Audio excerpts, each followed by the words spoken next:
Nobody cares that you fell down. That's a you problem. And hey, I'll use a current-ish example. When Taylor Swift heel failed in her Eras tour, did she run off stage and cry because her $1,000 shoe was broken? Like Beyonce, no, she continued the show. Yep. She ripped that heel off and continued the damn show. She ripped it off and continued the show because guess what? It's not that she fell down. It's that her fans were there and they needed to have a performance. And it's now an iconic moment in her Eras tour. Ripping that red sole off, throwing it, and continuing the concert. Yeah. That's what matters. Keep going. It's Coffee Social, the podcast all about social media and business. And now, here are your hosts, Jonathan Howard and Mimi Langley. Hi, everyone. Hi, Jonathan Howard. Hi, Mimi Langley. Why were you hesitating to say my name? I don't know. Say my name, say my name. I don't know. You came in with the Jonathan Howard very weird today. Did I? Yes. Well, listen, I'm excited. Shocker. Guess what? Mimi is excited about this episode. I'm so excited. Well, first of all, I'm excited about the episode, but I'm really excited about the scarf that I'm wearing. I just got it in the mail. It's from the Loft. Shout out to the Loft. And it's actually a scarf that Candace Cameron Bure, the girl DJ from Full House, she was wearing in one of her Instagram posts. And I asked you bought her. it off the Instagram post? No. I asked her, I said, where'd you get your scarf? I need. And she responded. So here we are. Here we are. You've got a new scarf, and it's a famous scarf. It's going to sell out. Watch. I mean, I'm just saying. So what about you? What are you wearing today? I'm wearing rental. Of course you are. I rent my clothes. I rent a lot of my clothes. So Oh my I gosh. Well, What? that doesn't shock us. That really doesn't shock any of us. That way I can send it back. Smart. Okay, I let don't us know have to if do you the rent. laundry. Let us know if you guys rent your clothes. Put that in the comments. No judgment here. Come on. Cheers. You haven't used Rent the Runway for yourself? I have not. You should. Cheers, my friend. Here we go. Cheers. You should. Maybe Next I time will. you got a fancy thing to go to, you can rent like 4 dresses to figure out which one you want to wear. Okay, well, I Wear will. it, send it back. Can we do it when we go on our podcast tour? Can I rent dresses? Can we wear like ball gown outfits? I'm so excited. I think I can rent tuxedo pieces from, although I have my own tuxedo, but I don't want to wear the same one every day. I think we should get really fancy when we go on the podcast tour. I think that'd be hilarious. Also, what are you drinking? What's in the coffee cup? What am I always drinking? La Crosette. No, that's the name of the cup, or the company that made the cup. Cold brew. Oh, yes. I'm drinking, gosh, I don't even know the name of it, but all I can tell you, it's organic. Organic coffee. Yeah, it's very good. And actually, you're supposed to refrigerate your coffee. Did you know that? Your coffee grinds? Yes. Oh, of course you knew that. What do you mean you knew that? Anyways, We've always refrigerated our coffee. Jonathan, let's talk about today's episode. Probably a good idea, yeah. Mm-hmm. So, listen, this is a huge one because you're not alone, you guys. We're going to be talking about failing at sales. So, maybe it's a launch that you're so stinking excited about. You get it out there, no one buys, right? Or you have an early bird special, maybe to your email list, no one buys. So, or maybe it's your second time launching something, and the first time you did it, it was great. The second time, no one buys. So we're going to talk about it. We're going to talk about overcoming kind of that mind. I think it's mindset, really, right, Jonathan? It's absolutely mindset and understanding that it's not just you. No matter what, how am I going to say this nicely? No matter what people say online, they failed in some aspect of their business. They didn't make $1 million in 5 minutes like they say. They actually had to do some things, learn some things, fail at some things. And then after so many iterations, they got there. Ooh, cheers to that. Cheers to failing, you guys, because listen, so much to learn from failure. It's not win or lose, it's win or learn. Have you ever heard that? Mm-hmm. Yeah. Okay, let's jump into it. So Like the first thing in my mind was, it freaking sucks. Like when, like when you're in that moment, because you're so excited. Well, also you're really nervous, right? Because in some way you're like, okay, well, this might not sell. Like, I don't know if you ever get like that, but I kind of always have that in the back of my head. Like, maybe this won't sell, but you still put it out there anyways. Maybe that's bad juju. Maybe we shouldn't even think like that. Juju. That's bad juju. That's part of your mindset. It's part of the mindset. You have to believe that what you have is going to serve the people that you want to serve, and that they're going to want to buy it because you're helping them solve a major problem in their life or get past something or whatever it is. But you got to be in your mind, you have to know it's going to sell. Oh my gosh, I feel like we need a whole episode on... Easier said than done. That's what I'm saying. I'm like, this could be a whole episode about how do you get past that, like, thought, before you even launch. Yeah. My thing is like, it hurts. It really hurts, because it's like, this is something that you love, you're passionate about, and it's going to help people, which is why you launched it. But then when no one sees that, no one buys, it really sucks. So like for me, I don't usually like keep it to myself. I don't shut down. Like, not that there's anything wrong, I guess, with keeping to yourself, but for me, I need to tell my friends, like people that get it, I lean in on them. Like, how do you feel about that? Like your entrepreneur buddies? I think it's really important to have entrepreneur buddies and people that know what it's like to run their own business and do what you're doing, especially, if you are, the first generation entrepreneur. If you don't have friends that are entrepreneurs, nobody's going to get you. They're not going to understand what it's like to be struggling on, like, nobody bought. Somebody will buy something else another day. It's okay.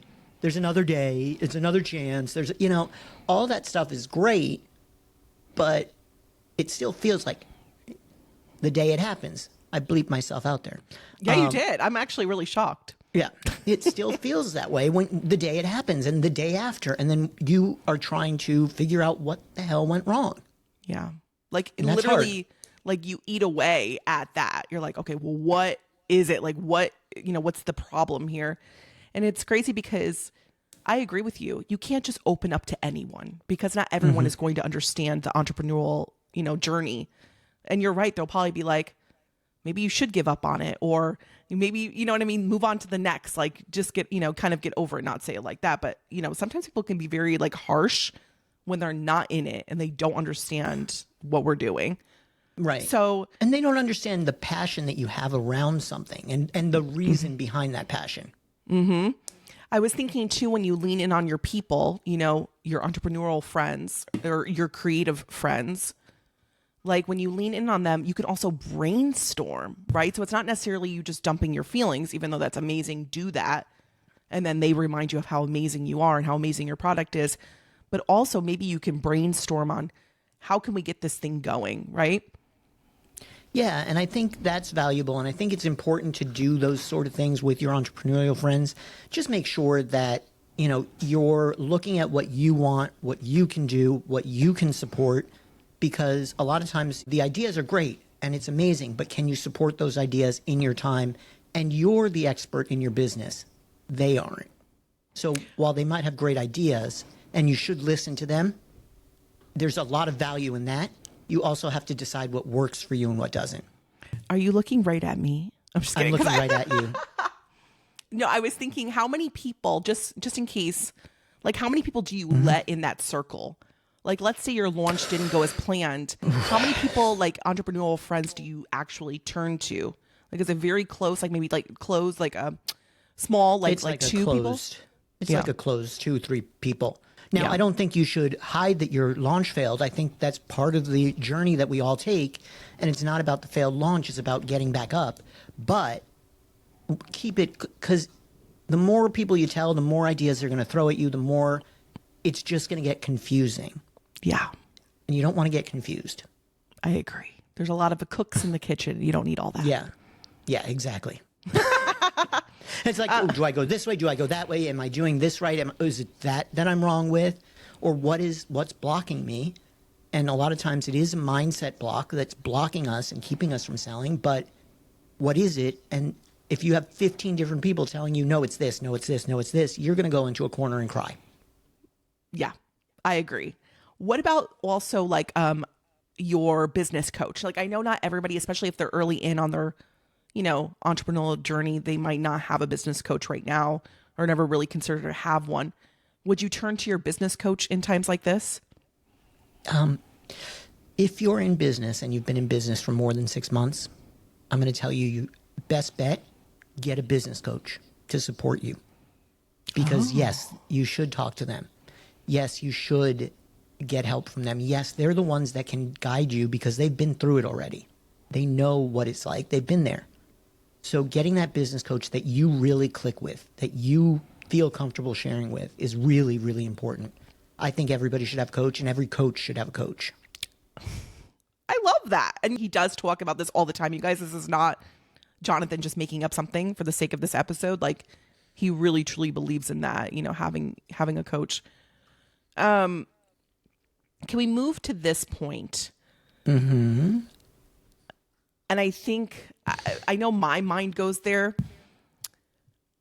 If I didn't sell the thing that I put so much blood, sweat, and tears into, it's almost like you're like, well, okay, I guess no one needs this product. The product is crap. I should probably trash the product. Like, what do you think about that? The product being crap? The product is probably not crap. What probably happened, I mean, it could be a number of things. Your messaging, your marketing, how hard you went on it. Because guess what? If you're not going out and getting 50 no's a day, you're probably not working hard enough. Whoa. How'd you come up with that number? Because that's the number I get every single day. Those are the number. That's the number of people I call, I DM, I reach every single day. And if I get 50 no's, then I was successful that day.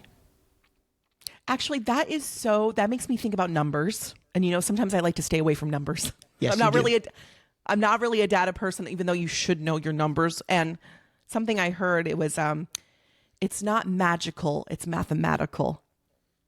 Isn't that crazy? Like, Yep. This is actually a great point. How many people are you actually reaching? Because, okay, so you have 0 sales out of how many people that you reached. You know what I mean? Like, Right. that's important. If you're going in, it's a closed, like if you're doing a closed launch and you only had 10 people show up for that launch and you in that closed launch sold your product and you sold one, you were right dead on ball spot. That is a successful launch. You needed to get more people into there. 10% buying is really pretty good, but you needed to get more people in there so you could reach your goal of maybe 100, sales or whatever it was. You need to talk to more people. That's why, and I don't remember who gave me that idea of, I think it might have been one of my first business coaches. You've got to go out there and get the no's. But when you get the no's, that means you're talking to people and they might come back and say yes later. And that's happened to me more times than not. Same.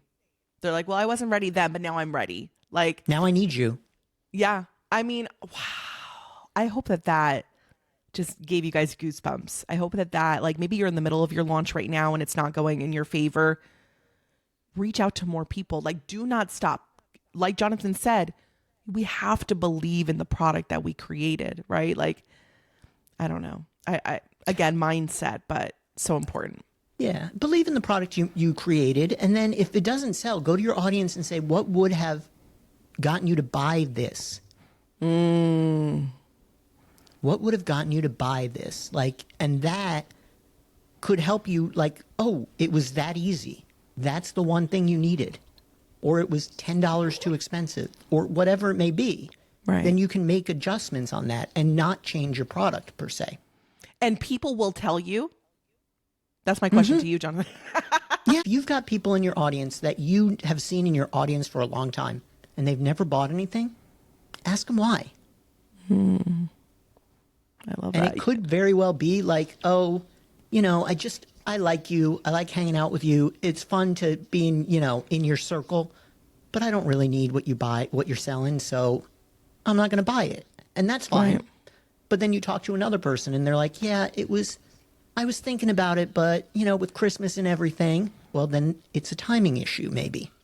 Or, you'll get different things and you can interpret them and see what the feedback is. Yeah, there can be a lot of variables, you guys. Again, it's not necessarily the product. It's not necessarily the price, even though I feel like a lot of us go directly to, okay, it's the price. Let me cut the price in half. And you still won't sell it. Exactly. And sometimes if you doubled the price, you would sell it. You have a point here. You put, without failure, we don't learn. Do you want to expand on that? Yeah, I mean, it is through the failure that we learn. It is through those moments where we fall down and we have to get up that we learn how to get up and we learn what was going on that didn't work. So even in a successful launch, if you want it to be even more successful, you have to look at the things that didn't work. And it's all a training process. I think I put in the notes, babies don't, learn to walk immediately. It's a journey. It's learning how to get there. You're crawling right now. I'm barely walking right now. There's people ahead of me that are running marathons right now, and good for them. But I'm not there yet. You're not there yet. So help the people behind you. Always reach back that hand and help people. But know that you still on a journey. You're not at your destination yet. So I think that's really, really important. It's not about the falling down. Nobody cares that you fell down. I know you think you care that you fell down. Nobody cares that you fell down. That's a you problem. Hey, I'll use a current-ish example. When Taylor Swift, her heel failed in her Eras tour, did she run off stage and cry because her $1,000 shoe was broken? It's Taylor Swift. She's like Beyonce. No, she continued the show. Yep. She ripped that heel off and continued the damn show. Because guess what? It's not that she fell down. It's that her fans were there and they needed to have a performance. And it's now an iconic moment in her Eras tour. Her ripping that red sole off, which is not good for Louboutin. It was a Louboutin. Okay. Yeah. Ripping that red sole off, throwing it and continuing the concert. Yeah. That's what matters. Keep going. I love that. I love that so much. And again, like, if you feel like that's it for that product, then okay, right? If you've come to that decision, then okay. What Jonathan is saying and what I agree with is just keep going. Just keep pushing. Just keep taking action. And you know what's so funny? It's like you'd be surprised on when people buy something. I know we talked about that earlier, but you may think it's over until someone says, or you get that little cha-ching, you know what I mean? Sound effect coming through and you're like, I just made a sale. I thought no one wanted my product. It's like the best feeling ever. So, yeah. Or when some of the most accomplished people buy your product, you're like, what? Why? Who? What? That's not who I was selling to. But it hit, and that is also could possibly be an indicator. Are you targeting the right audience? Gosh, that's so good. So good, you guys. We all fail. We do. We've all had unsuccessful launches and more times than I'd like to say. Yeah. And and you're right though. Like, I feel like, no one really talks about it, but I think it's important too. So I'm happy that we did this episode, Jonathan, and maybe we'll have a part 2. Who knows? I mean, of course we're going to have a part 2, 3, 4, 5. There's 500 of each of these episodes. Just wait till the next episode, Mimi. Just wait till the next episode. I'm excited. What is the next episode? What is the next episode? Yes. Oh, it's about storytelling. Telling stories to convert sales. I'm so excited. All right, Jonathan. All right. Yes. Jonathan's favorite thing in the world is storytelling. Okay, let's wrap up this episode because we do like to keep these episodes digestible for everybody. So, Jonathan, what do we like to say at the end, or what do you like to say? Oh, I like to say that make sure that you give us 5 stars wherever you listen to podcasts. Make sure you come, if you are enjoying any of what you're listening to, make sure you give us 5 stars. Write a review. Let us know what you like, what you don't like, all those things. Visit us on YouTube, punch us in the face there, and make sure you get a subscribe there, a follow on Instagram, all those things. Make sure you do all the things and make sure you give Mimi 5 stars. Thanks, Jonathan. I'm so happy I'm working with you. But seriously, you guys, use the comments section. Make sure you guys tell us what you're drinking, whether it's matcha, tea, coffee, we want to know. If you have any questions, we want to know them so we can make episodes answering those questions for you. And all of our links for the socials will be in the description.